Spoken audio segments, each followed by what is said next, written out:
Ashama akkam jirtu hundumti keessanii jaalala Yesuusiin kanarra geessanii mata duree walaloo kootii burqaa jireenyaati Yesuus.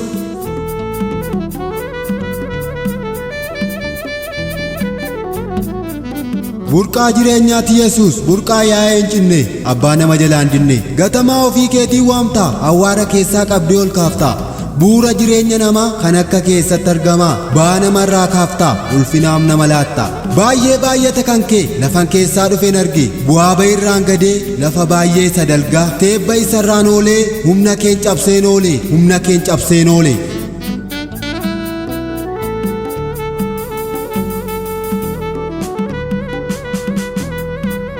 Burqaa nagaa koo kan hin jijjiiramne abbaa koo kan akka kee hin jiruusi ulfaadhu abbaa kootisi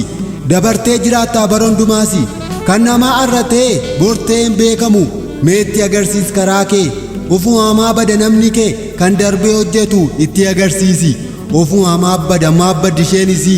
meerraa kaasi moofaa baarsaa utuu wangeelli jiruu seexanni mucaa kee maaf aartaa meetti agarsiis karaa kee. Lammata seexaniin argatu mucaa kee lammata seexaniin argatu mucaa kee.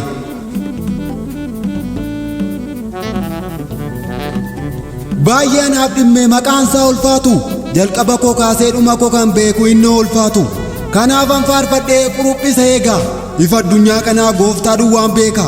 galataa argatu maqaansaa Yesuusi ifa koo naaf ta'e gooftaan anaafisi kanaafin adeemaa isa of dura buusee bu'aa bayii hedduu baay'ee na dabarse. Akka seexanaa fi du'ee biyyoo ta'ee margayyuu biqilchee akka waaqayyoofiin arragee galataan ililche akka seexanaa fi du'ee biyyoo ta'ee margayyuu biqilchee akka Yesuusiifiin arragee galataan ililche akka Yesuusiifiin arragee galataan ililche. Kabajaaf ulfinni si duwwaafa ta'u iddoo rakkinaatti kan nama danda'u haa ulfaatu maqaan kee ol waaqa gubbaatti hin jiraannee hin banne nuyi ammarraatti. Kallattii hundumaa si qofan nuuf ta'e dubbii keessa jabaa isa hundumaa caalu kan seexanni sodaatee qiliilee ilaalu ifa keenya ta'e wangeelli hundaa caalu Yesuus gooftaan utuu jiruu seexanni sin dhaalu Yesuus gooftaan utuu jiruu seexanni sin dhaalu.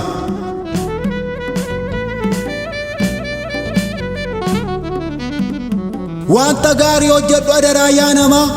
biyyi lafaa kunis yeroodha innuma gaarii akkasii ta'uuf ati gaarii ta'i. Biddeena baartaa nyaachuurra biddeen eebbaaf qophaa'etii ta'i dhuma kee jaalladhu adaraa yaa namaa nama jaan argaa kee jibbu ati immoo itti gorii rakkoo isaa hubadhu biyyi lafaa kun yeroodha innuma kan hin dabarre gooftaa Yesuus bicheedhuma jechaa yaadachaa deemi yeroo hundumaa barichi bara abaartaa nama amantii cimaa qabu bichee waaqayyo keessa dabarta bara saalfiin badee bara xinnaaf guddaan saalfii tokko malee seexanaaf hojjetu. Abbaa garraamii cubbuu isaarraa waamii lafa galmaan hin geenye abaqatu baraanii wanta gara dudduubaa diina isaa godhatu waan keessaa ba'ee baree maqaa kee faarfatu iddoo deemu hundumaatti haa jedhu halleluuyaa seexana darbatee abuusu hallayyaa iddoo deemu hundumaatti haa jedhu halleluuyaa seexana darbatee abuusu hallayyaa seexana darbatee abuusu hallayyaa.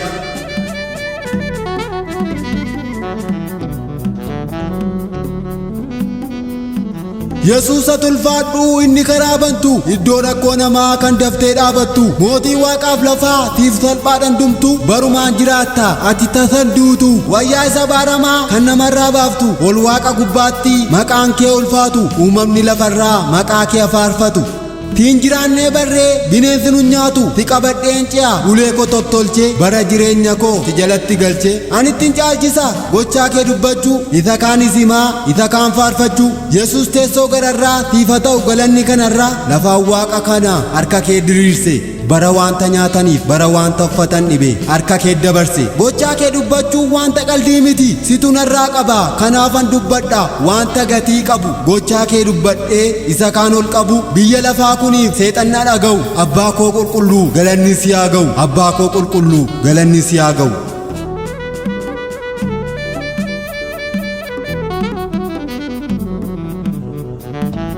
Ati ulfaadha abbaa koo abbaa gaafa rakkoo hundumaaf dhaabatta sooressaa fi hiyyeessa biraan tartu takka rakkoo isaa ilaalta boo'icha mimmaansaa gajjettee ilaalta maal taate mucaa koo maaliif lafa laalta imimmaan lakkuusi maalumaaf lolaafta biyyi lafaa kuni egaa natti ulfaate waaqa sutuun kadhu yeroon koo dheerate umuriin koo dhume kaa utuman rakkadhu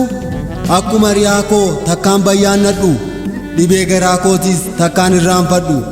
maal taate mucaa koo anoo gara keeti gogaa koo quncee dhiiga koo lolee siif jedheeti miti waggaa 12 ishee dhiigi ishee lolee fayyina guutuun ana bira ga'e maqaa koosa guddaan ati fayyiteetta rakkina kee hundumaa egaa dagatteetta gammachuuf ulfinaa gooftaa keetiif laatta misraachoo himaa iddoo aarsaa dhaabatta oo yaa Yesuus isa hundumaa caalu jireenyi natti hadhaa'ee gaafan lafa laalu harka kee dhidhiibee caba lafee caalu harka kee nan fayyee galati kee caalu abbaa hundaaf gaarii hundumaaf dhimmitu warri diina keenyaa egaa eessa lixu gooftaatu nuu fide egaa mirga guutu ijoollee waaqayyoo egaa tasan duutu egaa gaafa akkasii seexanni maraata yookaan qullaa buusa daqiiqaaf sikoondii seexanni si balleessu takkaasiif hin ille maaloo isa si gargaare gooftaa kee filille maaloo isa si gargaare gooftaa kee filille walaloo koo kana kanumaan hin goolaba waan na dhaggeeffattaniif guddaa galatoomaa.